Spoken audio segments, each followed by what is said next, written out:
ICP Academy.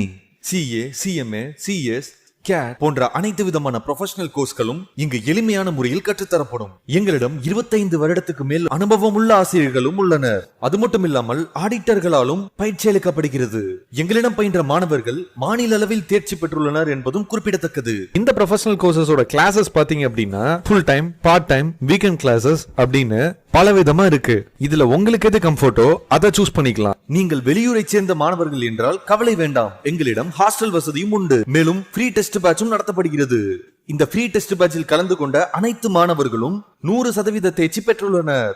அணுக வேண்டிய முகவரி number 973 TELC church complex, town hall bus stand, Coimbatore 641001. Contact 9894795915. பொதுவான விதி அப்படின்னு பார்க்கும்போது அந்த வாங்குனர் தான் அந்த பொருளை எக்ஸாமின் பண்ணி தான் எந்த பர்பஸ்க்காக அந்த பொருளை வாங்குறாரோ, எந்த காரணத்திற்காக அந்த பொருளை வாங்குறாரோ அது பூர்த்தி செய்யுமா, அதுக்கு பயன்படுமா அப்படிங்கிறத பார்த்து தெரிந்து கொள்ள வேண்டும் அப்படிங்கிறது பொதுவான விதியாக கருதப்படுது. அதை தான் கேவெட் எம்ப்டார் ரூல்னு சொல்கிறோம். அப்படின்னா அந்த பையர் ஜாகிரதையாக இருக்கணும். வாங்கும் முன்னர் அந்த பொருளை உபயோகிக்கக்கூடிய வகையில் இருக்கா, தன்னுடைய உபயோக தேவை என்னவோ அதுக்கு அந்த பொருள் உபயோகப்படுத்தப்பட முடியுமாங்கிறத அவர் தெரிந்து கொள்ள வேண்டும் என்பது தான் general rule. Next condition as to merchantability section 16(2). உதாரணத்துக்கு ஒரு பொருளில் விற்குனர் அந்த ஒரு பொருளுக்கு விற்பனைக்காக பெயர் போனவர், அவரிடத்துல அந்த பொருள் கிடைக்கும் அப்படின்னு ஒரு விவரணமுடைய ஒரு பொருளை விற்கக்கூடியவர்னு அறியப்பட்டால், அவர் உற்பத்தியாளராக இருக்கட்டும், இல்லை வாங்கி விற்கக்கூடியவராக இருக்கட்டும், இல்லை அதை விளைச்சல் பண்ணக்கூடியவராக இருக்கட்டும், எதுவாக இருந்தாலும் அதை விற்பனைக்குரிய ஒரு தகுதியுடைய ஒரு பொருள் அப்படிங்கிறதுல அது இம்ப்ளைடு கண்டிஷன், மறைந்திருக்கக்கூடிய நிபந்தனையாக தான் எல்லாரும் ஏற்றுப்பாங்க. இப்போ இந்த நிபந்தனை அதில் ஒத்து போகணும்னா அதுக்கு 2 கண்டிஷன் இருக்குது, 2 தேவைகள் இருக்குது. என்னன்னா, அவங்க அந்த பொருளுடைய விவரணம் படி தான் வாங்கியிருக்கணும். இரண்டாவது இந்த விற்குனர் அந்த விவரமுடைய பொருட்களை மட்டும் விற்கக்கூடியவராக இருக்கணும். Should be a dealer. அவர் அந்த பொருளை விற்கக்கூடிய முகவராக இருக்கணும். ரெண்டாவது, அந்த வாங்கினவர் அந்த விவரணத்தின்படி அந்த பொருளை தான் வாங்கியிருக்கணும். இந்த 2 ரெக்குயர்மெண்ட் இருந்தால் மட்டும்தான் இந்த கண்டிஷன் செல்லுபடியாகும். இப்போ அந்த பையர் அந்த பொருளை எக்ஸாமின் பண்ணார், சோதித்து பார்த்தாரு. அப்படிங்கும்போது அதில் ஏதாவது டிஃபெக்ட் இருக்கக்கூடாது, அதில் கண்டிப்பாக தெரிஞ்சிருக்கணும் அதை பார்க்கும்போது அப்படின்னு சொல்கிறதுக்கு எந்த விதமான மறைமுக நிபந்தனையும் இல்லை. மர்ச்சன்டபிள் குவாலிட்டி அப்படிங்கிறது அதுக்கான வரையறை கொடுக்கப்படல அப்படின்னாலுமே அந்த பொருள் விற்பதற்கு வரும்போது விற்கக்கூடிய தகுதி உடையதாக தான் இருக்கணும் அப்படிங்கிறத அந்த வாங்குனர் உறுதியாக நம்பி தான் அந்த பொருளை வாங்க வர்றாரு. அதனால் அந்த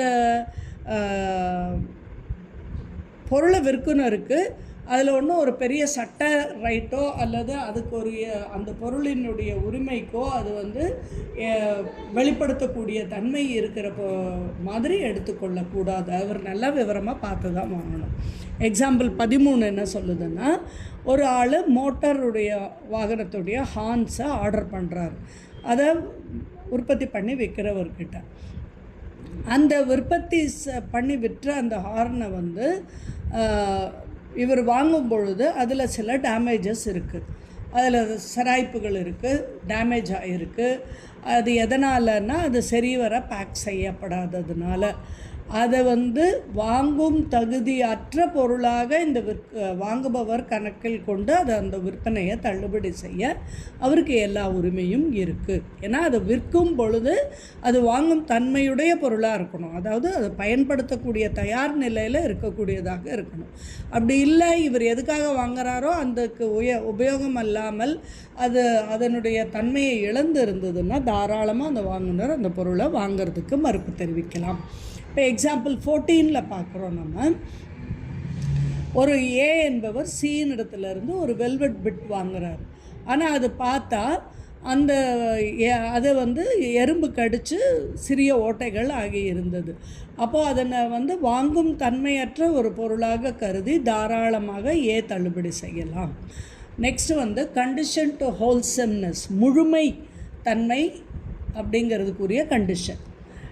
ஏதாவது பொருள், விற்கக்கூடிய பொருள் வந்து சாப்பாட்டு பொருளாகவோ அல்லது சாப்பாட்டுக்கு பயன்படுத்தக்கூடிய பொருளாகவோ இருந்ததுன்னு சொன்னால் அது கண்டிப்பாக விற்கும் ஒரு தன்மையை கொண்ட பொருளாக தான் இருக்கணுங்கிறது அது வந்து மறைமுகமாக ஒரு கூற்று. அதில் வேறு எந்த இம்ப்ளைடு கண்டிஷனும் இல்லை. ரெண்டாவது, அதில் வேறு இன்னொரு இம்ப்ளைடு கண்டிஷன் என்ன இருக்குன்னா, அந்த பொருள் வந்து முழுமையான ஒரு பொருளாக இருக்குங்கிறதும் பொருள். இப்போது ஏங்கிறவர் எஃப்க்கு மில்க் சப்ளை பண்ணுறார். அந்த மில்கில் டைஃபாய்டு புழுக்கள் இருக்கிறத பார்க்குறாங்க, கண்டறிகிறாங்க. எஃப் அந்த பாலை வாங்கினவர் அதை அருந்ததுனால அவருடைய மனைவிக்கு டைஃபாய்டு வந்து இறந்துடுறாங்க. இப்போ இந்த இடத்துல வந்து கண்டிஷன் ப்ரீச் ஆகிருக்கு. அவர் போட்ட நிபந்தனை வந்து சரி பெற கடைப்பிடிக்கலை, பொருள் வந்து உபயோகிக்க தகுதியற்ற ஒரு பொருளாக இருந்தது. ஆகையினால வந்து அதற்குரிய டேமேஜஸ்க்கு எஃப்க்கு கொடுக்க வேண்டியது கடமையாகிறது. அது சட்டத்தின்படி செல்லுபடியாகுது. சிலது வந்து இம்ப்ளைடு வாரண்டிஸாக இருக்கும். இம்ப்ளைடு வாரண்டிஸ்ன்னு சொன்னால் அதை வந்து புரிந்து கொள்ளக்கூடிய ஒரு நிபந்தனைகளாக இருக்கும். அதை வந்து யாரும் வெளிப்படையாக சொல்லணுங்கிறது இல்லை. அந்த பொருள் விற்கும் போதே அது அந்த நிபந்தனைகள் பூர்த்தி செய்யப்பட்ட நிபந்தனைகளாக இருக்கணும், அல்லது நிபந்தனைகள் அது உள்ள மறைவாக இருந்திருக்கணும். அந்த சட்டம் வந்து அதை கான்ட்ராக்ட் ஆஃப் சேலில் அது ஒளிந்து இருக்கக்கூடியதை சட்டம் உணர்த்தக்கூடியதாக இருக்குது. அதை வேறு வேர்ட்ஸில் நம்ம சொல்கிறோன்னா, கான்ட்ராக்ட் ஆஃப் சேலில் அது எழுத்து வடிவத்தில் அந்த வார்த்தைகள் வழியாக அது சொல்லப்பட்டு இருக்காட்டா கூட இந்த பொருளுக்கு அதெல்லாம் இருக்கணுங்கிறது மறைமுகத்தன்மையில் உணர்த்தக்கூடியதாக இருக்குது. இதில் வந்து அந்த சட்டம் என்ன சொல்லுதுன்னா, ரெண்டு பார்ட்டியுமே விற்குனரும் வாங்குனரும் அதை புரிஞ்சுக்கிட்டு தான் அந்த கான்ட்ராக்டில் என்ட்ரி ஆகியிருக்காங்கங்கிறது அதுக்கு சட்டம் ஏற்றுக்கொள்ளுது. இந்த இடத்துல வந்து இம்ப்ளைடு வாரண்டி அப்படிங்கிறது, அதாவது மறைமுகமாக அதில் அறியப்பட்ட ஒரு நிபந்தனை அப்படிங்கிறது எப்படி ஏற்றுக்கொள்ளப்படுதுன்னா, ரெண்டு பேரும் உணர்ந்தவங்க, விற்குனரும் சரி வாங்குனரும் சரி அதை உணர்ந்தவர்கள் அப்படிங்கிற பொருள்பட எடுத்துக்கொள்ளக்கூடியதாக இருக்கும். எப்பன்னா அந்த வார்த்தைகள்லையோ எழுத்துலேயோ அவங்க தெளிவாக இந்த வாரண்டியை பற்றி எதுவும் பேசாமல் இருந்தாலோ, அல்லது அதை வந்து எக்ஸ்ப்ரெஸ்ஸாக அதை தள்ளிபடி செய்யப்பட்டிருக்குங்கிறத எழுத்து வழியாக கொடுத்துருந்தாலோ மட்டும்தான் அது இம்ப்ளைடு வாரண்டி இல்லாமல் போகும்.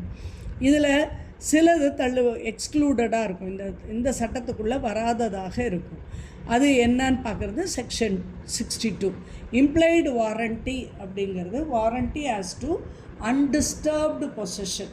அன்டிஸ்டர்ப்டு பொசஷன் அப்படின்னா ஒருவரிடத்தில் அந்த பொருள் வந்து ஒரு தடையற்ற அவரிடத்துல இருக்கக்கூடிய ஒரு பொருளை அப்படி வாரண்டி அன்டிஸ்டர்ப்டு பொசஷன் வாரண்டின்னு சொல்கிறோம். அதே மாதிரி அந்த வியாபாரத்திற்கு அந்த குவாலிட்டி அதுக்குரிய போதுமான ஒரு தன்மை உடையதாக இருக்குது, அதுக்கு லாய்க்கான முறையில் தான் இருக்குது அப்படிங்கிறதெல்லாம் வந்து மறைமுகமாக நம்பக்கூடிய ஒரு வாரண்டியாக தான் நம்ம எடுத்துக்கிறோம், உறுதியாக தான் எடுத்துக்கிறோம். வாரண்டி ஆஸ் டு நான் எக்ஸிஸ்டன்ஸ் ஆஃப் என்கம்பரன்சஸ், இதன் வழியாக வேறு இதுக்கு வந்து சட்டத்தின்படி வேறு சிக்கல் இல்லை அப்படிங்கிறது நம்ம அதை மறைமுகமாக நம்பக்கூடியதை வாரண்டியாக தான் பார்க்குறோம். அதே மாதிரி அந்த பொருளுடைய பாதுகாப்பற்ற தன்மை, அது உபயோகிக்கும் போது அதில் பாதுகாப்பு முறை இல்லை அல்லது அது பாதுகாப்பற்றது அப்படிங்கிறது வந்து டிஸ்க்ளோஸ் ஆகாட்டாலும் அந்த பொருளுடைய எவ்வளோ தூரம் அந்த பொருள் சேஃப் அப்படிங்கிறது இவங்க இம்ப்ளைடானா அதில் சொல்லியிருக்காங்கங்கிறதும் பொருள்படுது. அதை நம்மளை புரிஞ்சிக்கக்கூடிய வகையில் தான் இருக்குங்கிறதும் புரிந்து கொள்ளப்படுது. இப்போ example section 1416 sale of goods act அப்படிங்கிறது இந்த சில இதை வந்து இப்போ பின்னால் சொல்லக்கூடியதை இம்ப்ளைடு வாரண்டிஸ்ன்னு சொல்லுது. இம்ப்ளாய்டு வாரண்டிஸ்னு எதை அது எடுத்துக்குது அது அப்படின்னா அது அந்த செயல்பாடு வழியாக இதெல்லாம் உத்தரவாதம் அப்படின்னு நம்மளாக எடுத்துக்கலாம். அதை எழுத்து வகையாக சொல்ல வேண்டியதில்லை அப்படிங்கிறது. இப்போது warranty us to undisturbed possession 1614B உத்தரவாதம் அப்படிங்கிறது மறைமுகம் உத்தரவாதம்ங்கிறது நம்ம இம்ப்ளாய்டு வாரண்டின்னு பார்க்குறோம். அதில் மறைமுகம் உத்தரவாதம் என்ன, பொருளை விற்றால் அந்த வாங்குனருக்கு அந்த பொருளுடைய உரிமை விற்பனைக்கு பின்னர் பாஸ் ஆகுதுங்கிறது தான் நம்ம பார்க்குறோம். அந்த வாங்குனருக்கு பொருள் கையில் கிடைச்ச பின்னால் அவருடைய உரிமையில் டிஸ்டர்பன்ஸ் இருக்குது. அவர் அந்த பொருளை வைத்துக்கொள்வதற்கு அவருக்கு உரிமை இல்லாமல் போகுது, இல்லை அதில் தொந்தரவு வருது அப்படின்னா தாராளமாக அவர் அந்த விற்பவரை கோர்ட்டில் சியூ பண்ணலாம் அல்லது அவர் மேலே கேஸ் போடலாம். இது செக்ஷன் 14B உடைய சாராம்சம். எக்ஸாம்பிள் 16 டெக்ஸ்டுவல் எக்ஸாம்பிள் என்ன சொல்லுதுன்னா, எக்ஸ் என்பவர் ஒயின் இடத்துலேருந்து ஒரு லேப்டாப் வாங்குறாரு. அப்புறம் எக்ஸ் அதில் கொஞ்சம் ரிப்பேருக்காக பணம் செலவு பண்ணுறாரு. அப்புறம் அதை கொஞ்ச நாள் பயன்படுத்துகிறாரு. 2 பேருக்குமே அதை பற்றி தெரியறதில்ல. கொஞ்ச நாளுக்கு அப்புறம் அந்த லேப்டாப் தொலைஞ்சு போயிடுது. அது எக்ஸின் இடத்துலேருந்து எடுத்து உண்மையான அதனுடைய சொந்த உரிமையாளர் யாரோ அவருக்கு கொடுக்கப்படுது.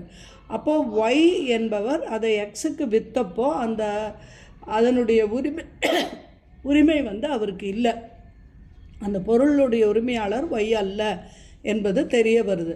அப்போது எக்ஸ் அந்த விலைக்கு மட்டுமல்ல, அந்த ரிப்பேருக்காக அவர் செலவழித்த தொகையுமே ஒய்யின் இடத்துலேருந்து வசூலிக்க அவருக்கு உரிமை இருக்குது அப்படிங்கிறது தான் பார்க்குறோம். நம்ம அன்டிஸ்டர்ப்டு பொசஷன்னா அந்த பொருளுடைய உரிமை விற்ற பின் அவருக்கு கிடைக்காமல் போனால் அதுக்கு என்ன நஷ்டஈடோ அதை அவர் பெற முடியும் அப்படிங்கிறோம். Next warranty as to non-existence of encumbrances section 14C. அதாவது ஒரு எழுதப்படாத உத்தரவாதமாக ஒன்று இருக்குது. அதில்